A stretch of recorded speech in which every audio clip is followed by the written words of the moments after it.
Muy buenas noches.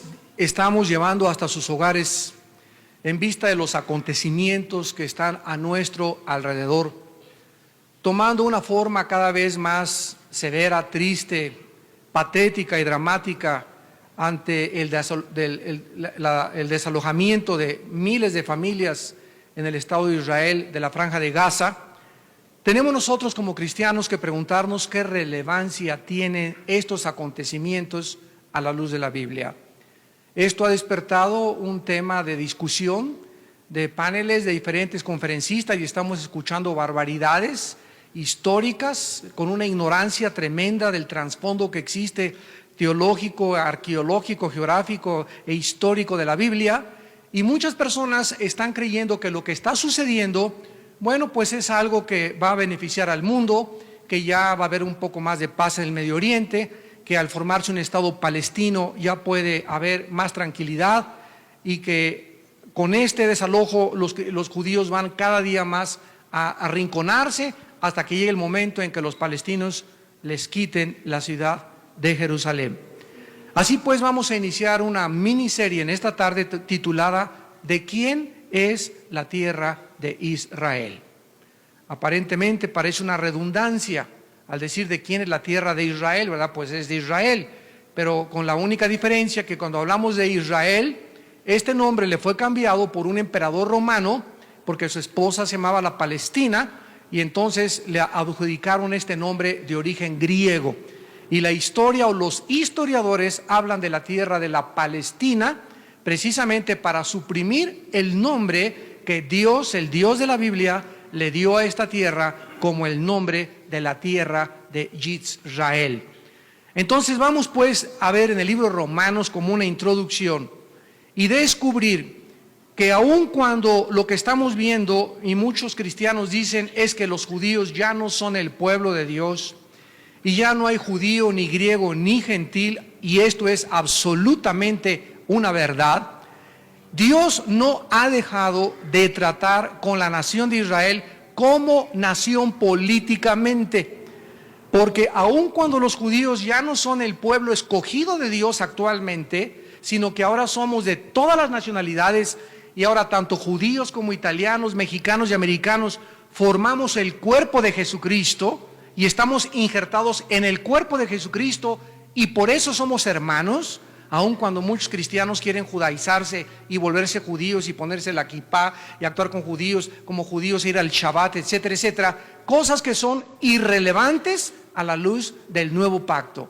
Entonces, toda esta confusión que existe es precisamente por no conocer las Sagradas Escrituras profunda y a fondo, para que podamos nosotros dilucidar en esta tarde y a través de estas conferencias traer un poco de luz al pueblo de Dios.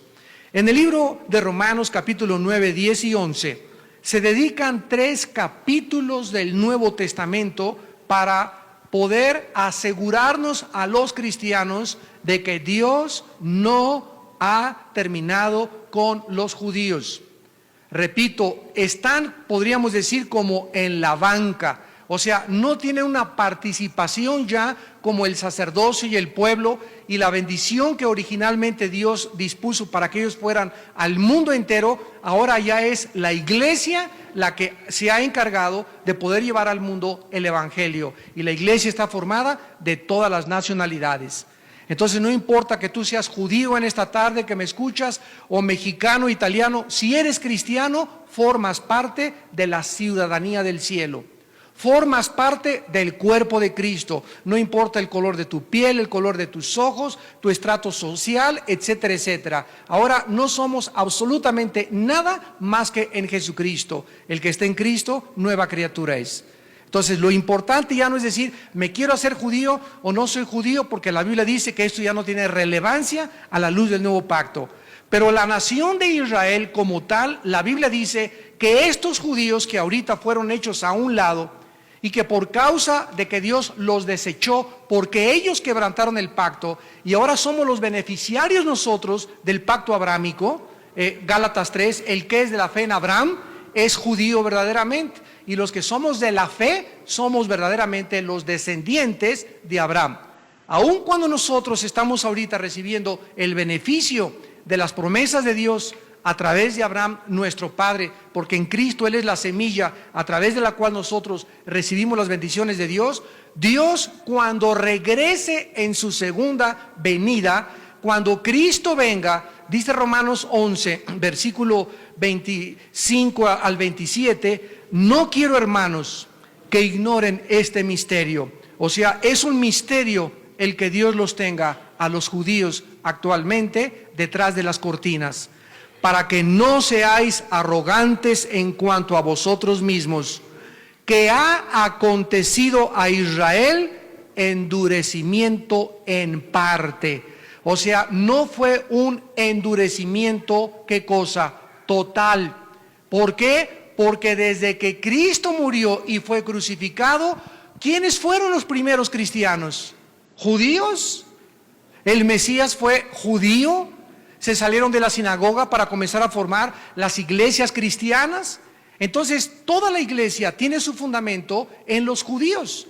O sea, no se endurecieron todos. El mismo apóstol Pablo dice: ojalá que yo me convirtiera en anatema por amor a mis hermanos. Y durante los primeros 100 años, el primer siglo de la iglesia cristiana, la iglesia estaba formada en su mayoría por judíos.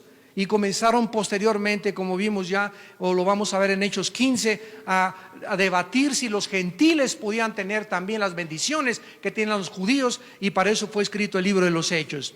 Pero la Biblia nos muestra claramente que siempre hubo un remanente. Siempre ha habido a través de los siglos judíos étnicamente hablando que creyeron en Yeshua HaMashiach, en Jesús el Mesías. Entonces, este endurecimiento de la nación de Israel es parcial. Dice, este endurecimiento durará hasta que haya entrado la plenitud de los gentiles. Y luego, o sea, cuando termine esta plenitud, todo Israel, ¿qué cosa? Será salvo. Como está escrito: vendrá de Sión el libertador, que apartará de Jacob la impiedad. Esto apartará de Jacob la impiedad es Daniel 9, 24 al 27, la profecía de las 70 semanas. Dios acabará con el pecado, con la iniquidad, se ungirá el santo de los santos, y entonces los judíos tendrán su Yom Kippur. Los judíos tendrán su día de expiación. Dice Apocalipsis 1, y verán al que traspasaron y harán lamentación. Y ahorita lo que está pasando en Israel, independientemente del fenómeno de que están siendo desalojados, por primera vez estamos contemplando que toda esta gente está comenzando otra vez a leer la Torah, o la Torah, la ley de Dios. El mismo Ariel Sharon dijo: estoy leyendo el libro de los jueces, estoy leyendo Primera y Segunda de Reyes, estoy leyendo y quiero documentarme acerca de cuánto de la tierra es de nosotros y por qué la perdimos. Entonces, este regreso, esta presión de ellos a comenzar a leer por la opresión y la angustia que están pasando, ¿qué cosa dice la Biblia? Es usada en la soberanía de Dios y en el plan eterno de los siglos. Dios es el arquitecto del universo y no hay ningún acontecimiento que no pueda tener relevancia a la luz de las profecías bíblicas. Entonces, vamos a regresarnos en Romanos 11 al versículo 16 en adelante, para que podamos tener un trasfondo teológico y poder contestar la pregunta más explosiva que podríamos ahorita actualmente contestar: ¿a quién le pertenece la tierra? Dice el versículo 16 de Romanos 11: si las primicias son santas. La palabra primicias, aparche en el griego, significa los primeros frutos. ¿Quiénes fueron los primeros frutos de la iglesia? Los judíos. Si las primicias son santas, también lo es la masa restante. Y si la raíz es santa, también lo son las ramas. Pues si algunas de las ramas, observen, no todas, algunas fueron desgajadas, y tú, siendo olivo silvestre, o sea, a nosotros, a la iglesia, se nos llama en la Biblia el olivo silvestre. El olivo natural es Israel. Nosotros somos llamados el olivo silvestre. O sea, Dios, como un olivo, como una planta, cultivó a la nación de Israel, le puso una viña, como dice Isaías 5, la sembró alrededor, le preparó la tierra, y cuando regresó no dio fruto. Entonces nosotros ahora hemos sido injertados. Vamos a pedir silencio con los niños, por favor. Nosotros ahora hemos sido injertados en este olivo, pero no somos el olivo natural, somos el olivo silvestre.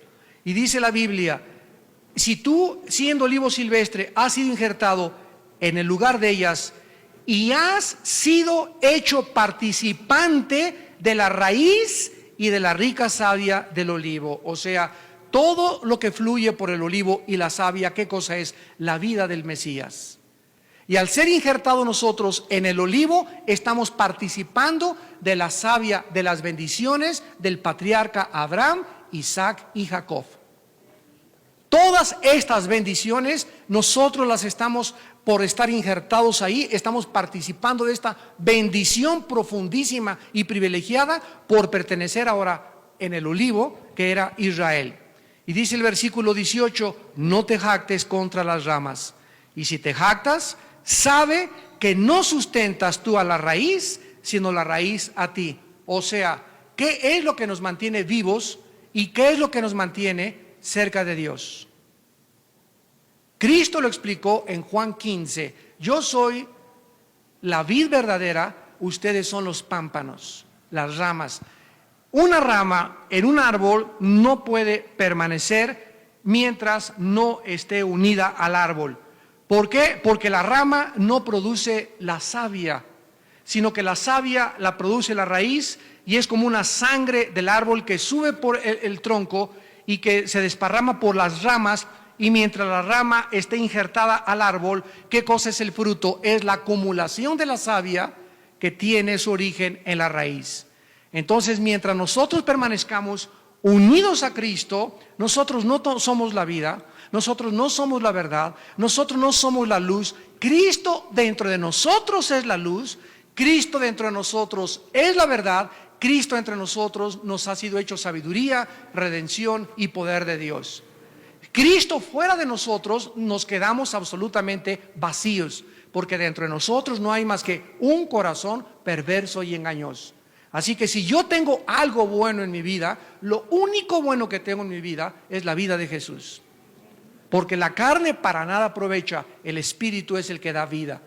Entonces nosotros tenemos que permanecer en Cristo para que podamos nosotros tener fuerza, para que yo tenga sabiduría, para que tenga esperanza, para que tenga propósito en mi vida, para que mi vida tenga sentido. Me alejo de la Biblia, que es donde está la savia, la vida de Jesús. Me alejo del poder de Dios. Ya no leo la Biblia, ya no oro, ya ando con amigos que no son cristianos, amigas que no son cristianas, e inmediatamente notamos que nos comenzamos a marchitar. Sentimos que nos estamos secando, ya no tenemos ganas para esto, ya no tenemos el ánimo para el Señor, estamos perdiendo la santidad. Y esta santidad que no es de nosotros, no es inherente en nosotros, porque le pertenece a Jesucristo, no podemos nosotros tener comunión con Dios si no vivimos en santidad. Así que dice claramente la Biblia, las ramas de Irás fueron desgajadas para que yo fuera injertado. O sea, se nos alerta, se nos advierte, hermanos, que nosotros no miremos de arriba abajo a los judíos. Quiero decirles que después del tercer siglo de la era cristiana, la iglesia, cuando los judíos dijeron, ya descansamos, por fin, ahora Constantino se convierte en el emperador romano y absorbe el cristianismo como la religión oficial, los judíos dijeron, ya nos van a dejar de perseguir. Y cuando Constantino absorbe el cristianismo como la religión oficial, la iglesia se convierte en el principal perseguidor del pueblo judío.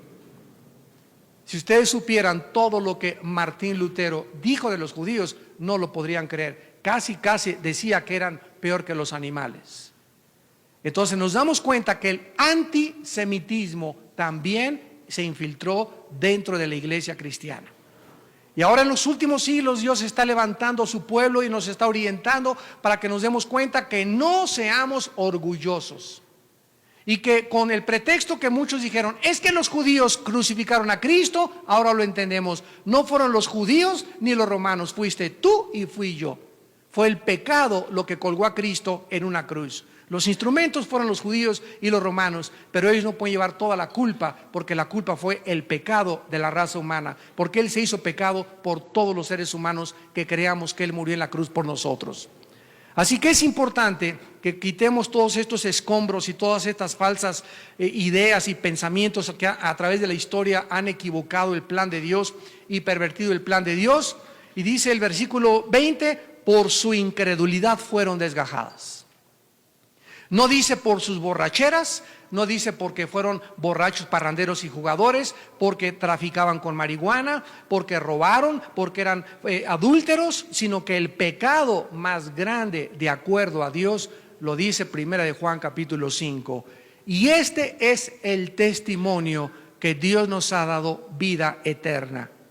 El que no cree que Dios nos ha dado vida eterna hace al Padre mentiroso. Y esto es lo que se llama la blasfemia contra el Espíritu Santo. No creerle a Dios lo que Él ha dicho y hablado acerca de su Hijo Jesucristo.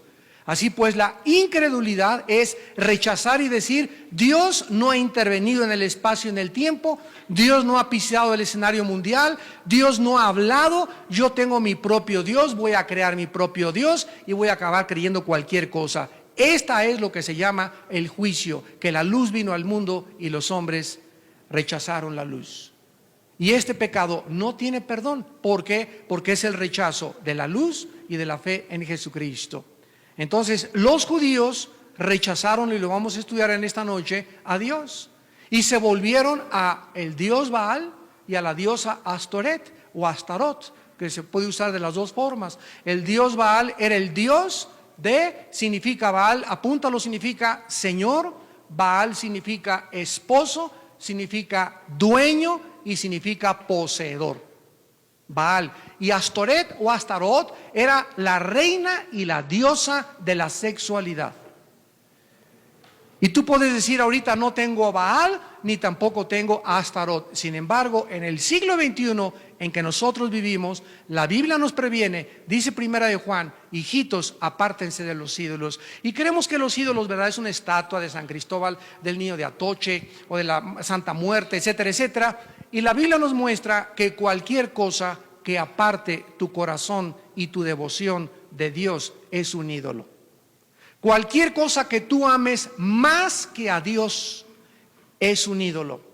Y por eso Baal se llama esposo, porque te casas con el deporte, o te casas con el América, o te casas con tu motocicleta, o te casas con tu hobby, o te casas con tu trabajo y trabajas de las 8 a las 8 de la noche y tu trabajo se convierte en tu Dios. Cualquier cosa a la que le dediques más tiempo que a Dios es tu ídolo. Y ahora se adora a la diosa del sexo. Ahora el sexo se anuncia hasta para anunciar una pastilla de jabón. Para cualquier cosa, revistas, anuncios publicitarios, películas, todo, ya los nombres de las películas están tan descarados que ahora ya usan hasta la prostitución para poder anunciar realmente lo que Dios ha condenado como la causa de la corrupción y la depravación del ser humano. Entonces la iglesia corre este peligro de volverse otra vez al dios del dinero, al dios Baal y a la diosa del sexo. Y esta es la razón por la cual, ¿qué cosa? Fueron desgajadas. Vienen ustedes la advertencia: pero tú, versículo 20, por la fe estás en pie. ¿Qué es lo que me mantiene parado? O sea, aquí en esta tarde, y los que nos escuchan por la televisión, la Biblia dice que no hay más que dos tipos de personas: los que están de pie y los que están tirados. Y los que están tirados están: ay, ya no funciona el cristianismo, ay, ya no puedo, ay, ya no tengo fuerzas. Hermano, ore para que caiga la unción del Espíritu Santo y tóqueme para que el Espíritu Santo me sacuda. Y comienzan a creer que hay fórmulas y se les llama milagros maruchas. Creen que algo instantáneo, voy a ir a esa reunión para que me toquen y sea ungido, y en ese momento ya voy a salir y voy a tener. ¿Sabes una cosa? No hay ningún atajo para la santificación. Esto es algo de todos los días, de todos los días, de todos los días. A lo mejor fuiste a un congreso y te sentiste bien y ungido, gloria a Dios, pero llegando a tu casa y al amanecer tienes que volver otra vez a vivir en ese nivel de santidad. Y nadie va a pelear tus batallas más que tú. Tú tienes tus guerras que luchar y yo tengo mis batallas que luchar. Así que no vengas con el pastor, hermano, ayúdeme. El que te va a ayudar es Dios y tú tienes que pelear por ti y usar las armas de la luz. Yo solamente te digo cómo usarlas, pero tu responsabilidad es tuya como soldado de Jesucristo. No podemos cargar a nadie en la guerra. Demasiado tiempo. Cada quien llevará sus propias cargas. Entonces hay personas que están y quieren que las cargues y no las podemos cargar. Sobre todo cuando ya eres mayor de edad y ya estás grandecito.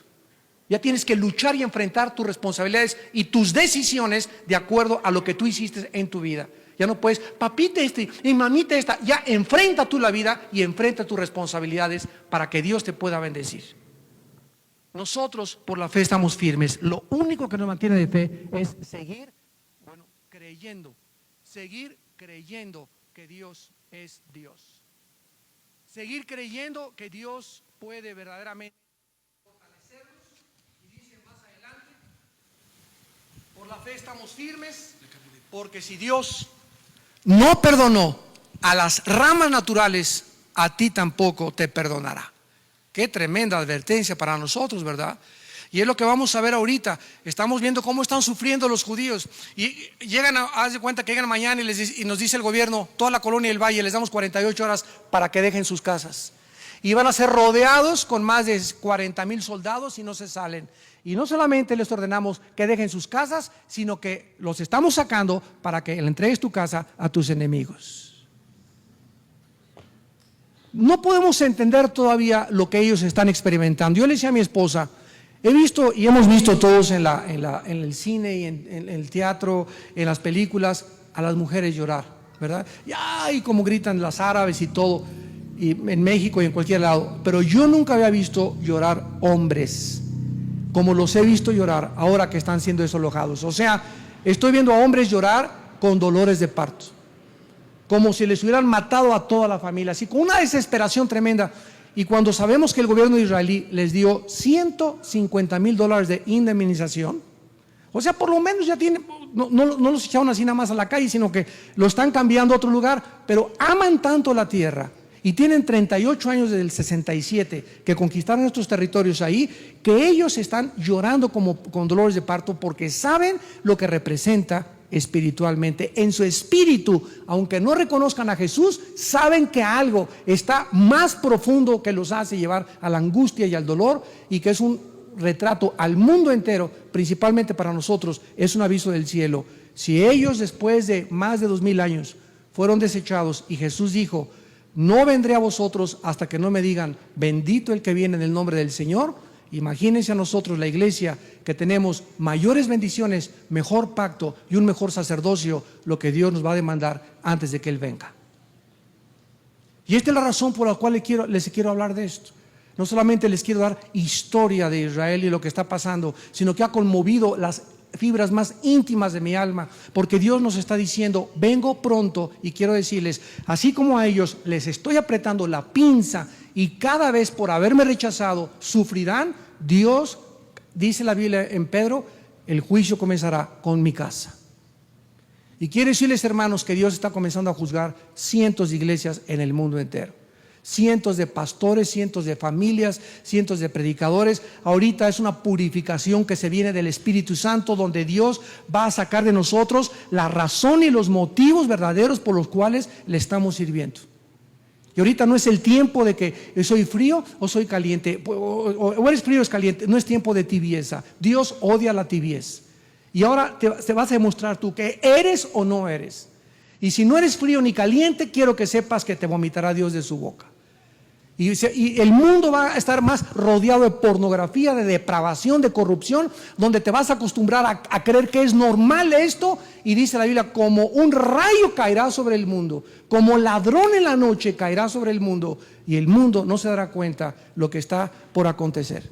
Y lo podemos ya percibir en el aire, ya huele a podrido el mundo a nuestro alrededor. Matrimonios gays en España, matrimonios gays en Holanda, matrimonios gays en Bélgica, en 4 estados de Estados Unidos. Está la propuesta aquí en la Cámara de Legisladores, por lo que vamos a hablar con los líderes del PRI el sábado, de que qué pensamos de que si promueven los matrimonios gays en México, cuáles son las consecuencias de estas cosas. ¿Es verdad que tienen derecho los homosexuales y las lesbianas a ser madres y padres de los niños? ¿Es verdad que se puede legislar la moral de ese sentido? ¿Qué vamos a decir nosotros? Es nuestra oportunidad.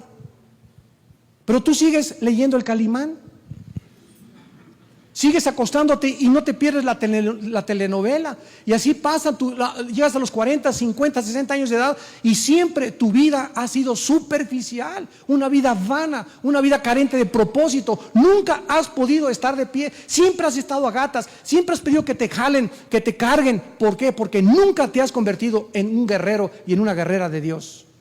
Y ahorita Dios está preparando su último ejército para pelear contra las cosas que vienen, porque el diablo viene como un río, pero vamos a levantar bandera contra él.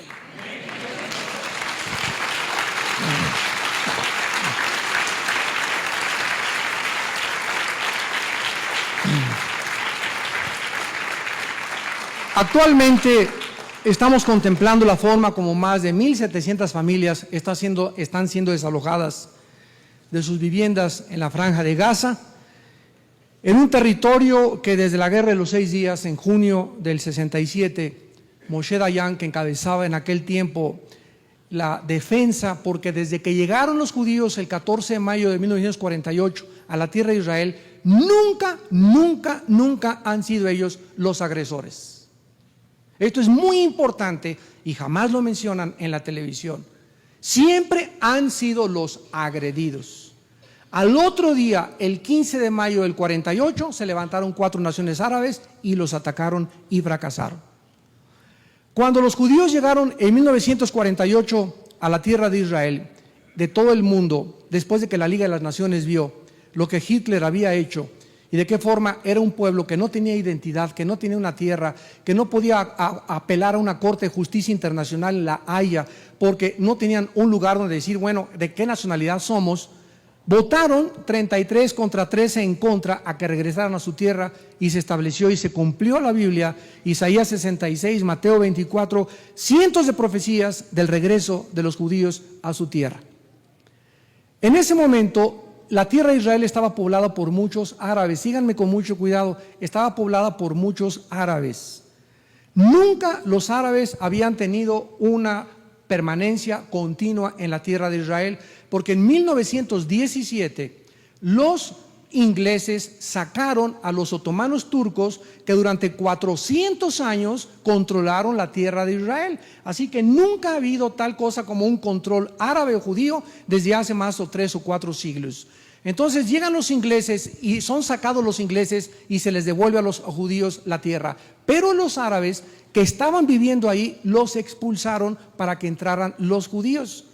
Entonces, cuando los árabes se dieron cuenta que fallaron militarmente y que después del 48, en el 50, 53, guerra tras guerra contra ellos, les lanzaron la guerra de los 6 días, donde ante los ojos estupefactos del mundo, Israel vence a 5 naciones árabes, cuando eran casi quintuplicados, casi eran 100 árabes por un judío. Y tomando sus aviones F-16, los pilotos judíos arrasaron con todos los aeropuertos egipcios, con los de Jordania, con los de Siria, y hicieron algo que el mundo todavía en los libros de la milicia dicen que es un milagro, la guerra de los 6 días. Porque en la ley de las probabilidades no tenían más que una probabilidad en contra de 10 a la 10ª potencia de salir vivos, que significa casi una imposibilidad. Entonces, estos árabes que fueron expulsados comenzaron a pedir ayuda a sus hermanos árabes para que les dieran asilo. Y los árabes hicieron esto: no les vamos a permitir a estos árabes expulsados, sino que les vamos a decir que se conviertan en mártires. Y se levanta en 1962 un hombre llamado Yasser Arafat, que comienza a organizar a estos árabes y les cambia el nombre de árabes y les pone palestinos. O sea, los palestinos no son los palestinos más que los filisteos que emigraron de Creta antes de que viniera Jesucristo. Entonces, estos palestinos con otro nombre se convierten en víctimas a la luz del mundo, diciéndole al mundo: nos expulsaron, nos sacaron, pero nunca nadie le dijo a Jordania: oye, ¿por qué tú, que es tu hermano, no le das asilo? ¿Por qué no los permiten migrar a Siria o a Líbano o a Egipto o a Saudi Arabia, que son multimillonarios? Sin embargo, se juntaron los árabes y dijeron: no, vamos a poner presión sobre los judíos y que sean los judíos los que les den casa. y no quisieron hacer esto, entonces comenzó lo que se conoce como la intifada y la persecución en contra de los judíos y los ataques terroristas, donde los judíos dijeron no nos sacan. ¿Por qué? Porque nosotros ganamos la tierra. La declaración Balfour que hizo Inglaterra para decir que podíamos regresar, y en el Tratado de Versalles acordó que nosotros podíamos permanecer en la tierra de Israel. Además, las Naciones Unidas se las otorgaron en 1948, o sea que política, diplomática y legalmente les pertenecía a la tierra. Pero los árabes, vuelvo a repetir, ha sido un odio jarocho, como decimos en México, en contra de ellos, para que ellos no permanezcan, y la consigna de Yasser Arafat en la Organización para la Liberación de la Palestina, en su declaración y en sus estatutos, dice así: nuestra misión es acabar y exterminar a la nación de Israel. Todo este conflicto que es y tiene sus repercusiones espirituales, tenemos nosotros que remontarnos a la raíz. Actualmente, la presión internacional, principalmente de la Unión Europea, está obligando al gobierno israelí, encabezado por el premier Ariel Sharon. Por cierto, la palabra Ariel, apúntala, significa el león de Dios, que tampoco es coincidencia. Ariel Sharon a entregar más y más tierras a los palestinos para que ellos puedan conformar un estado dentro de la tierra de Israel. La negación de Sharon ante la Unión Europea, o sea, si Sharon hubiera dicho no entregamos la franja de Gaza, hubiera inmediatamente creado una guerra total, donde las naciones árabes se vendrían contra los judíos. Y en este momento, cuando el único país en el mundo que ha defendido desde el 48 a los judíos ha sido los Estados Unidos de Norteamérica, cuando vimos el ataque el 11 de septiembre a las torres, el ataque no fue a las torres, el ataque fue indirectamente a Israel. Atacaron las torres y atacaron a Estados Unidos porque Estados Unidos defiende a Israel, y si pueden minar el apoyo americano a los judíos, se quedan solo los judíos en el mundo. Y entonces se cumplen ya las profecías de Joel capítulo 3, Ezequiel capítulo 38 y 39, Zacarías 12, Zacarías capítulo 14, Isaías 65, etcétera, etcétera. Todos los profetas hablan de que se vendrán todas las naciones contra Israel, y será Israel como una piedra pesada en la que Dios usará para que se encienda en Israel la mecha de la tercera guerra mundial, que se conoce con el nombre de la batalla del Armagedón. Entonces vemos nosotros que tenemos que contestar estas preguntas. En primer lugar, ¿es realmente verdad que si se les entrega más tierras a los palestinos van a cesar ya las guerras? Número dos, ¿es verdad que la negociación que se inició hace años en Oslo y después se pasó a Madrid y después se celebró con un abrazo entre el extinto Yitzhak Rabin y Arafat en medio del presidente Clinton, es verdad que si los judíos dan tierra a cambio de paz, los van a dejar de molestar? ¿Por qué los palestinos no solamente acaban de declarar ayer Abu Hamas, el presidente que se quedó en lugar de Yasser Arafat, acaba de decir, es que no nos vamos a conformar con la franja de Gaza, queremos ahora Cisjordania y la ciudad de Jerusalén?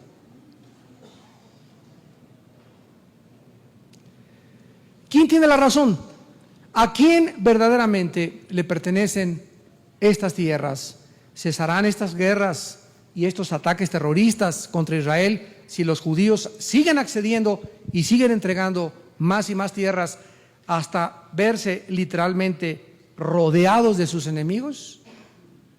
¿Podrá acabar esto la hostilidad? Vean ustedes los comentaristas en la televisión las barbaridades que dicen. No es que es un buen programa porque ahora sí ya va a haber paz, esto va a acceder a que se facilite el camino de la paz, etcétera, etcétera, pero ellos no saben que precisamente está profetizado en la Biblia que esta presión sobre Israel los hará a los judíos recurrir a lo que Moshe Dayan le llamó la operación Sansón. ¿Recuerdan ustedes a ese personaje y ese carácter que todos los niños conocen como Sansón en la Biblia, que es un carácter real? ¿Qué le pasó a Sansón? Sansón era un hombre que el Espíritu Santo entró a su vida para una misión, acabar con los filisteos. ¿Quiénes eran los filisteos? Todos los que habitaban la franja de Gaza. Los que ahorita se encuentran apoderándose de la franja de Gaza. Y después se les cambió el nombre a palestinos, vuelvo a repetir. Pero los filisteos fueron una tribu que emigró del mar Mediterráneo y llegó y se convirtió en enemigos de Israel. Y Sansón no acabó con ellos por la sensualidad que él tuvo. Abortó Sansón su misión en la vida.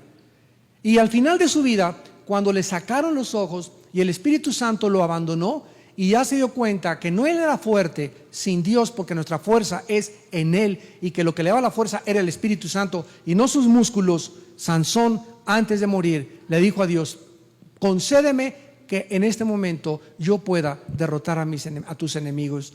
Y Dios, en su misericordia, vuelve a llenar a Sansón con su Espíritu Santo, y Sansón pone una mano en una columna y en otra columna que sostenía a todo el templo de Dagón y de los filisteos, y derrumba el templo y muere Sansón junto con sus enemigos.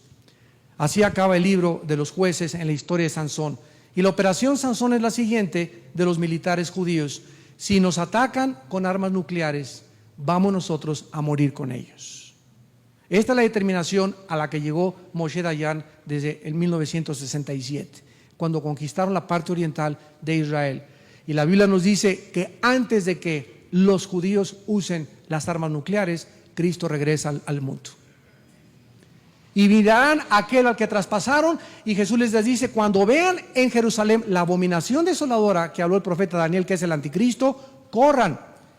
Y ojalá que no sea en invierno vuestra huida, ni en día de reposo, ni que estés embarazada, porque en ese tiempo, ¿verdad?, los alcanzarán los ejércitos del anticristo, morirán y no podrán escapar. Y entonces viene la persecución final y más cruel y sangrienta de la historia contra el pueblo de Dios, de manos de un hombre llamado el anticristo en la Biblia. Así que esto no es nada con los sufrimientos que les esperan en el futuro. Vamos a comenzar a ver en el libro del Génesis, capítulo 12. En primer lugar, los pactos que Dios hizo con la nación de Israel.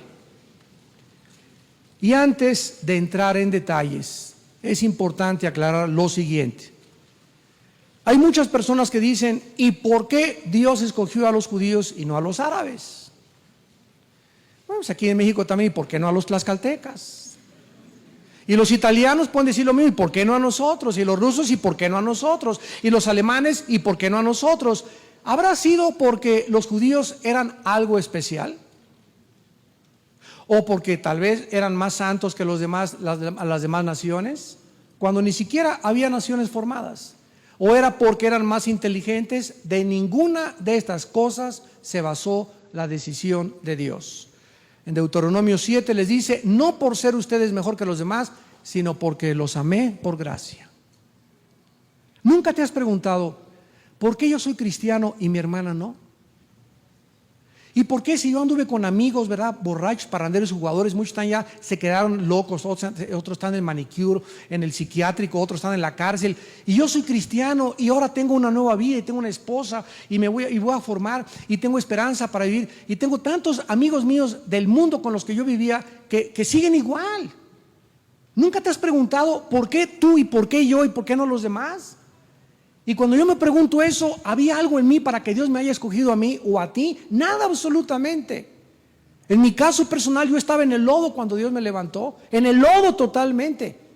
Yo no daba un peso por mi vida ya, yo creí que ya no tenía ningún futuro, ni mucho menos. Y de ahí me levantó Dios y comenzó a formar y a desarrollar en mí el carácter de Jesús, y lo sigue desarrollando. Y por eso vivimos tan humillados, porque no hay nada en nosotros en lo cual se haya fijado Dios. Todo es por gracia. Es una palabra que el mundo no conoce, que significa favor que no merecemos. Y eso nos hace vivir humillados, porque cuando llegue al cielo, lo primero que le voy a preguntar a Dios es ¿por qué? Y tal vez allá Él nos los conteste. Entonces, Dios escoge, y vamos a olvidarnos de que porque eran judíos, árabes, italianos. La cuestión es que Dios escoge a un grupo, síganme con cuidado, étnico, en una región geográfica que es la más pequeña del mundo. Si ven Israel, compara a Israel con el territorio que tienen los árabes, compáralo nada más. para que te des cuenta que es un puntito en contra todo aquello que tiene. Y es el único lugar donde no hay petróleo o no han encontrado petróleo, y todas las demás naciones multimillonarias alrededor de ellos. Dios escoge a este grupo de personas para que a través de ellos pudiera venir el Mesías y demostrar en la Biblia las líneas genealógicas.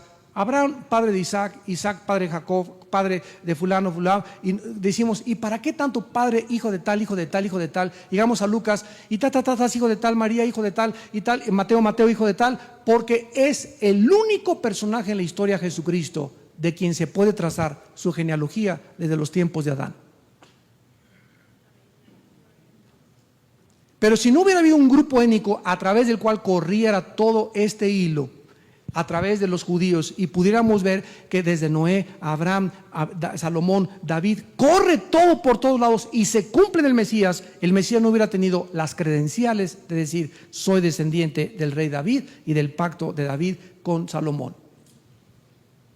Entonces es increíble que yo pueda buscar en mi árbol genealógico, vamos a España o Italia, donde tenemos casi todos los mexicanos nuestra ascendencia, a ver de dónde desciendo yo, y voy a averiguar quién fue mi tatarabuela. Y llegamos hasta la quinta, sexta generación, pero de Cristo es el único ser humano que podemos trazar en la Biblia su generación desde los tiempos de Adán. En segundo lugar, Dios escoge a los judíos para que a través de ellos tuviéramos este libro que tengo en mis manos y que se llama la Biblia.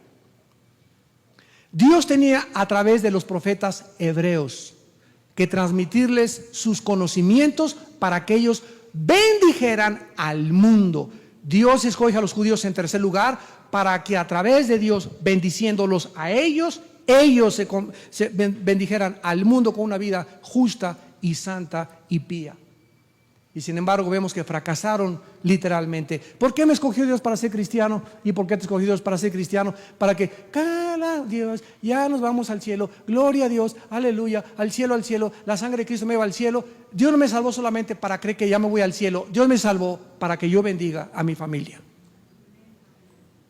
para que bendiga a mis hermanos, para que bendiga a mis hijos, para que bendiga a mi esposa, para que bendiga a mi ciudad, para que bendiga a mi nación, para que bendiga a mis amigos en la escuela, para que sea yo un objeto de bendición en lugar de un objeto de maldición, que es lo que éramos antes de ser hijos de Dios. Si tú no entiendes tu misión en tu vida, estás abortando el plan de Dios para tu vida.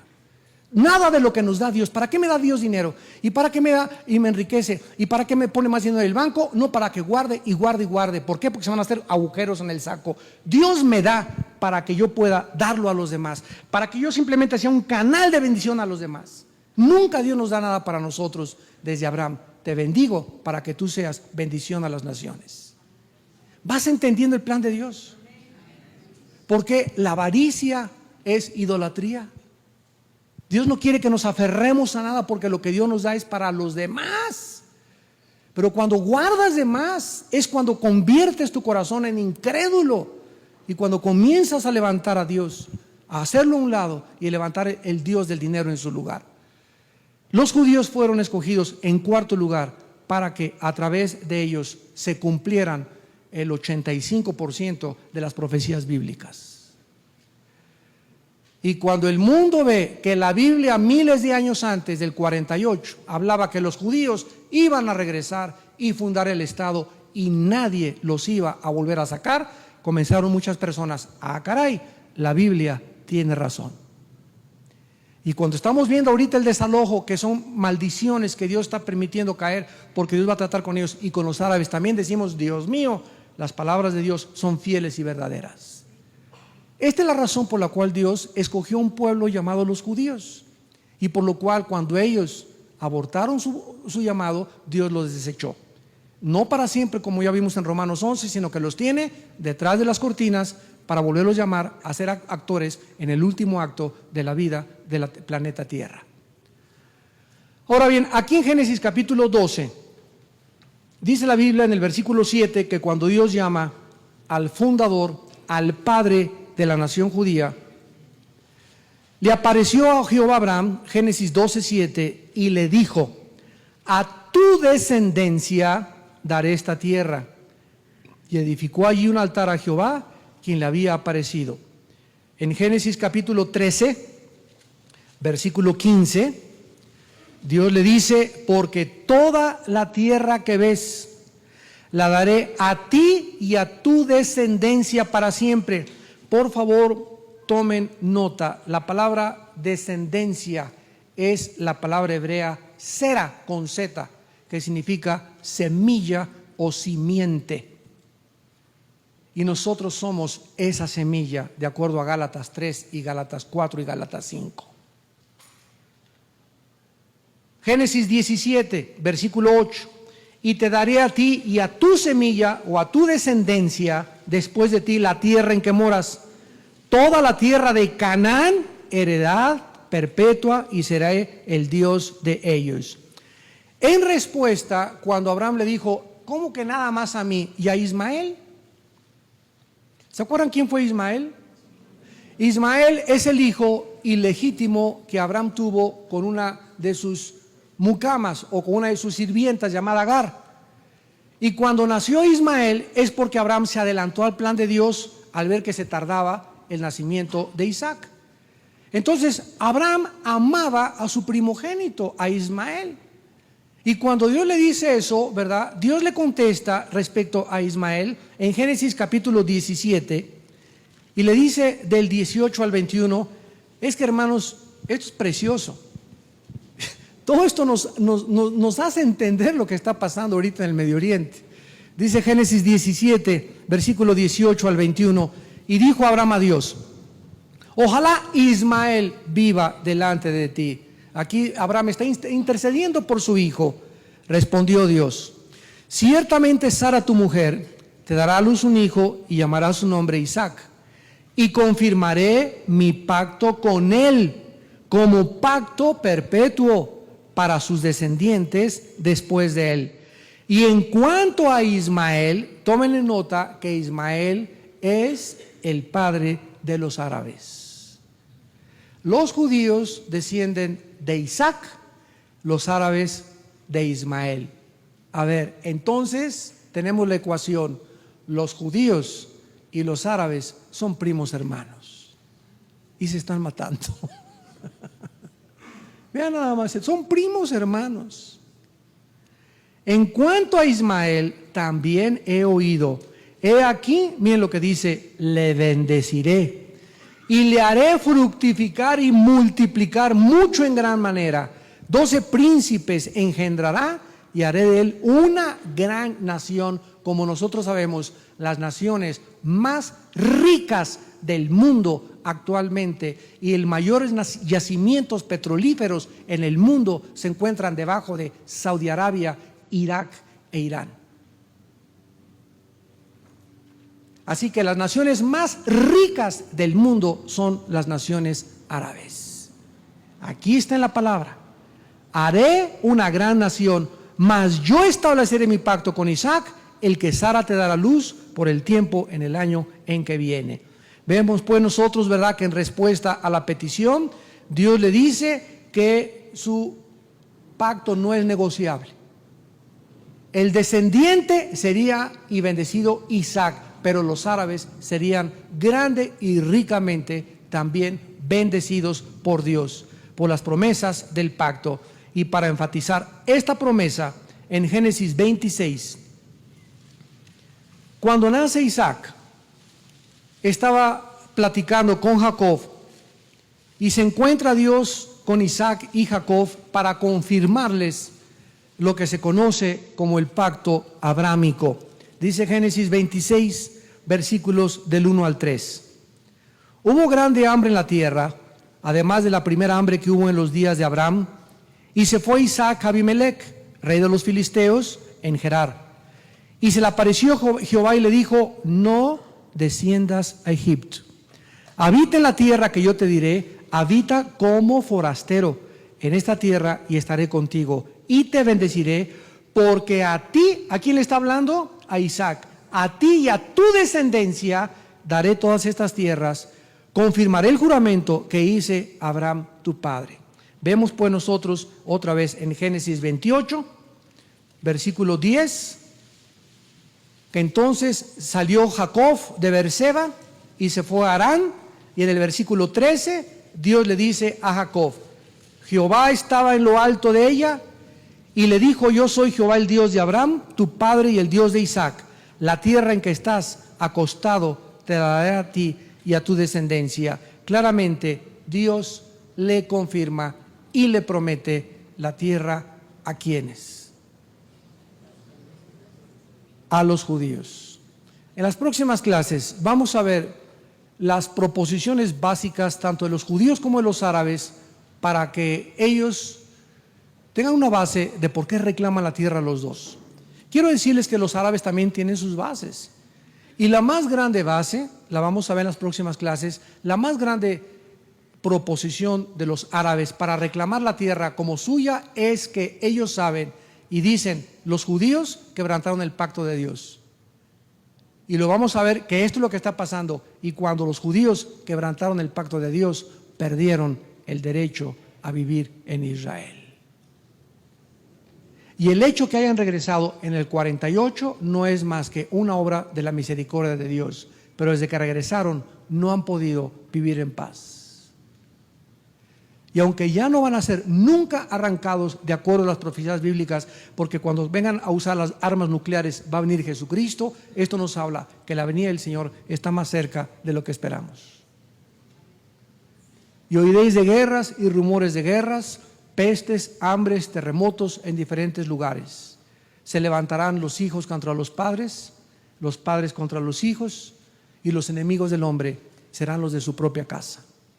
Pero ustedes, pequeña manada, no tengan temor, porque estoy con ustedes todos los días hasta el fin de los siglos. Mi mano derecha te sostendrá, nunca te dejaré, nunca te desampararé. Pero el que habita al abrigo del Altísimo morará bajo la sombra del Omnipotente.